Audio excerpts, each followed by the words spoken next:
ground, but the mind's online. Circus breathe where the forests shine. Till it streams through the rivers wide. Nature coded the future alive. Misses the J after tricking the D with the nifty pass. Oh, and there's the alley-oop. How about CG? I do think the Harith fits better for Dianfengyaoguai over the Moscow here. Again, just because you already have a lot of physical damage, you don't really want to overload on it. And the fact that you technically have to go for a safe mid laner too, looking at how much dive there is on CG, I think it should be just a Lunox Harith for last two. No, valid if they want to steal the tectonic charge. I feel like CG, either Lunox or Harith would be a good ban. Personally, for me, I might ban out that Lunox because if you're not careful on this Claude, you dive in and then the Lunox just blows you up.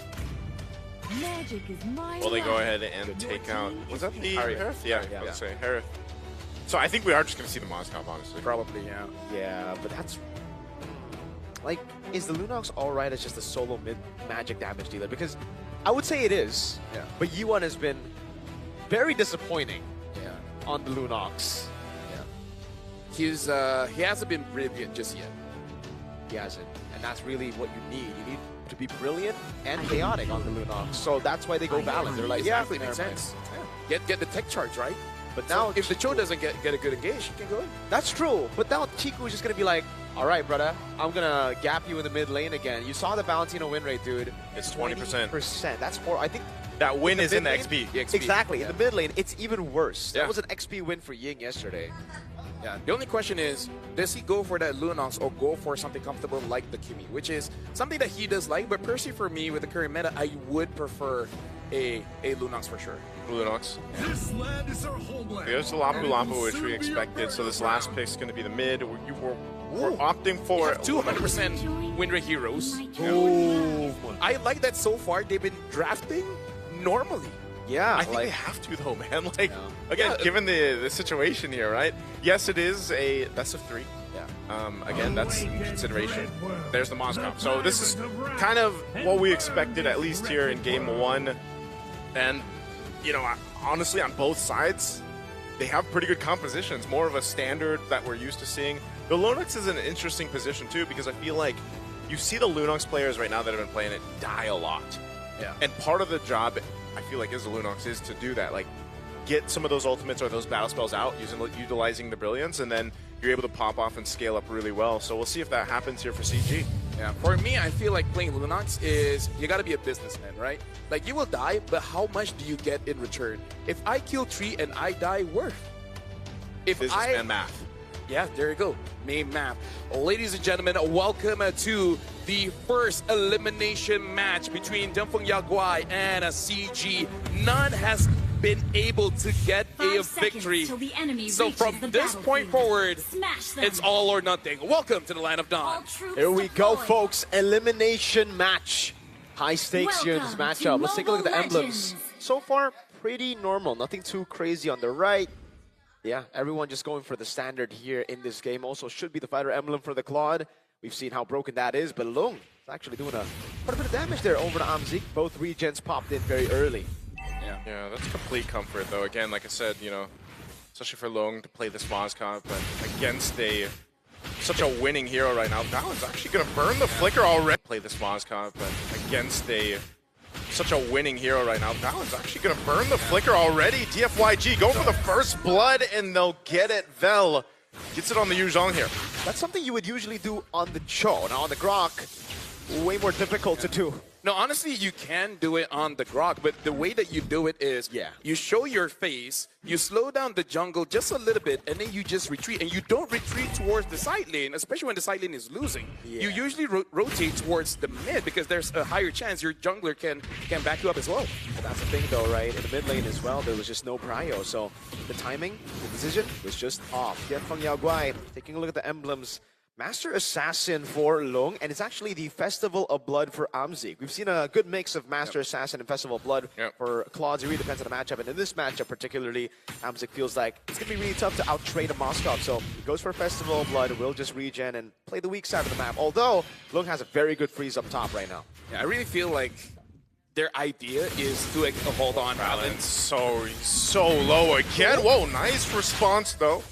Supercan getting checked actually, so he goes back. Valen's looked a little dicey there for a second. U1 too could be in trouble. Gary goes in with a Phantom Execution, gets the flicker out from U1. So Gary dealing with Zed. Oh, U1, where's he gonna go? He's trying to escape. It looks like he'll actually be able to in between the turrets. Well, hey, it works. You don't knock it if it works, I guess. Down below. Oh no, here we go. This is the setup. Super Ken still half health though. J3 in trouble. Shadow kill gonna be used. He has the backup. Super Ken gone. Vel gonna be next. What a turn of events for CG. They're going for Zed as well to get a third kill. It's a triple for Chiku. Yeah, honestly, that's amazing. Good timing, and this is why we wanted more of a playmaker for Year 3, able to get good trades, and then good rotation coming in from Chiku. Now, Dianfengyaoguai, I don't think they can really contest this, right? Yeah, probably shouldn't. But either ways, U1 has to be careful, man. Like, that kind of positioning on that Valentina, you should not be doing that. You cannot give more kills to CG, like, without them trying. Yeah, Timid Prio again now has gone over to CG Esports.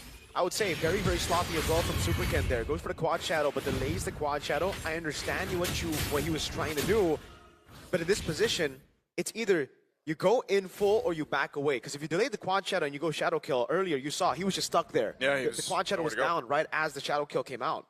Not only that, but also the consideration that after the patch, right, it's a little bit shorter distance with that quad shadow, and it doesn't feel as good, especially if you get trapped and the timing's off there. So definitely want to readjust, because with all that happening, speaking of that triple kill that goes in the hands of a Lunox for Chico, who, you know, you get scaled up quicker. That is just so much better. There's not that many tanky heroes at all from DFYG, so that burst from Chico alone is actually going to be a threat. Now, honestly, like, those 3 kills, giving a very early glowing wand for Chico here is big. And we got to say big where. It's big on Vel, especially. And Vel needs to do good around those turtles. So I guess U1's just very uncomfortable on that pick after yesterday. Yeah.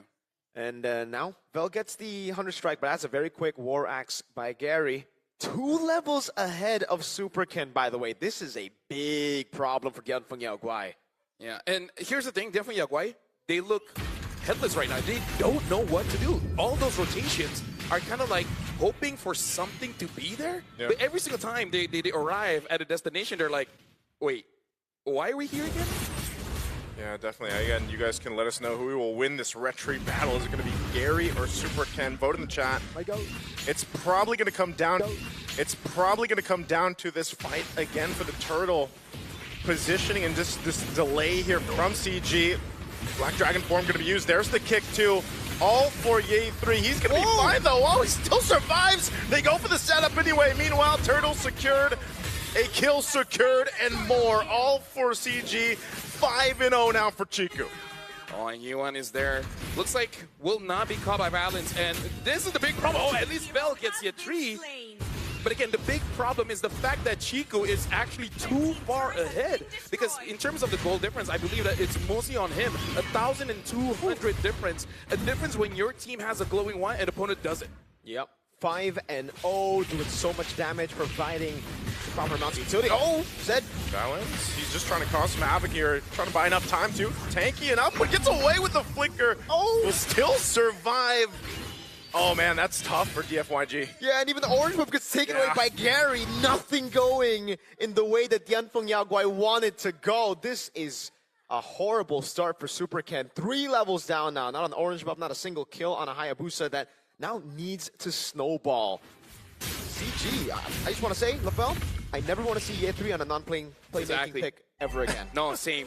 Any kind of pick that makes him feel very egoistic, that's the kind of play that he should have. Yep. And sorry to say, but this is very much mid-diff here. Oh, they're going to jump in. Super Ken just trying to clear that out safely under this turret. But yeah, this Ye3 on this Lapu Lapu, and so far, Lapu Lapu is going to be, oh, Chico popped the brilliance. He's dead. He's going to be chased down. Yeah, actually, he's going to be able to set him up with the Petrify. Vel will get the shutdown.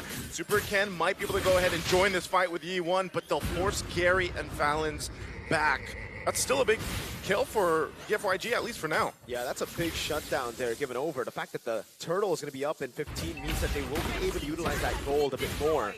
Vel also got a solo kill, so it really is Fel right now, who's a big threat for CG Esports. They got to be very careful in the back line not to give these stacks over to Fel. Zed, Nice kick, carry.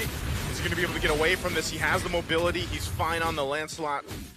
Again, the Cho struggling to set things up here, and with this last turtle, just going to go over to CG. Valens might just continue to try to delay Super Ken in the jungle. Yeah, and the big problem here is that the fact that Amzik has not been disrupted at all. Like, CG is looking very scary now. Once Amzik, honestly, at this point, even gets 2 items, it might be too much for Dianfengyaoguai. it's really, really tough. Now Fel, walled off Fury's knife. Yep, tech charge it. Vel gets just closed in with the wall, that rampart. So Vel being one of the forefronts of this lineup right now, just getting taken out. The gold lead continues to build. Yeah, Mirko, look at the jungle goal difference here. What does Dianfengyaoguai have to do? They just got to fight, I guess. Oh, Zed wants to go for the fight. The kick is through. Amzik going to be fine on the defense, but Zed all left alone, going to get chased down, collapsed on, and gone. We continue to see the Cho struggle. Yeah. What do they need to do? They just need to go for fights at this point. The lead has actually gone a bit too crazy here, out of control. And Dianfengyaoguai, it's either they play it safe, farm up, which isn't really what the composition needs to do, or they look for fights where they're at a disadvantage. So it's a lose-lose until CG make a mistake. That's what Dianfengyaoguai are hoping for. My biggest worry is that if Dianfengyaoguai catches a mistake, do they have enough damage? No. Clearly not. I think Yet 3 a couple of times has gone in, overcommitted a couple of times as well, but they just had no damage to punish. And again, it's also Valens. They try to chunk Valens down, they're unable to do so. And as long as it is just Valens in Year 3, no damage. If it is Chico or Amzik, then yes, there will be enough damage to take him down. Yeah, and I feel like that's the biggest problem for Dianfengyaoguai, which makes it a bit awkward for Zed as well as Vel. It's not that they don't want to go in, but They can't. they kind of feel like if they do, they might set themselves up for failure. Well, that's already what's happened to Zed a few times. Looks like he might try to do it again. Pops conceals, but going to go for Valens, even using the flicker. Tech charges on the defense, and they're going to chase him. The Petrify, Super Ken on the chase. They're dealing with it, but Yi1 caught on the backside. Now Super Ken in trouble as well. The shadow kill won't save him as a double comes through for the A3. A bit of a desperation move there, especially kicking Valens. And like you said, not enough damage, and they were punished.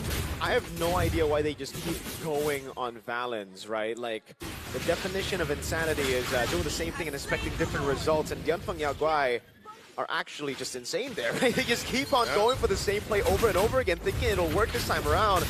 Val trying to defend mid. There's no way he does that. Maybe they just don't like Valens.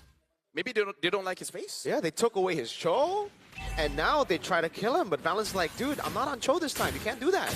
Got a tech charge. I'm on Grok. I love Grok. You can't spell Grok without OK. Or Rock. Yeah. I don't, you guys covered it. Yeah.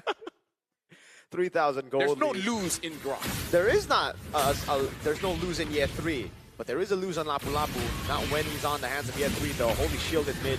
Oh, down. They're managing the waves really, really well. They're actually going to be slow pushing the side waves, pushing in mid. They are looking to go for a base turret with the First Lord, and honestly they can. Gary's 4 levels ahead on the Lancelot. He can just go all the way. Sorry, at this point, Dianfengyaoguai has not done anything, man. No. I've not seen an attempt. Well, when they do, it ended pretty bad. The attempt are the conceals that you hear. That's about it. There's a kick. Zed's just going to kick A3. They want to deal with this. Vel is gone, deleted, dusted, and gone again. Double kill. Yi1 going to be in trouble trying to get away as A3 chasing down. They still have the Lord. Even with Chiku gone, CG might want to end it here. They have enough damage. There it is. Amzik finally being able to shine, and Gary will clean up the kills as they go for one more. A shadow kill to delay it, and that will be game 1 going over to CG Esports. GG CG match.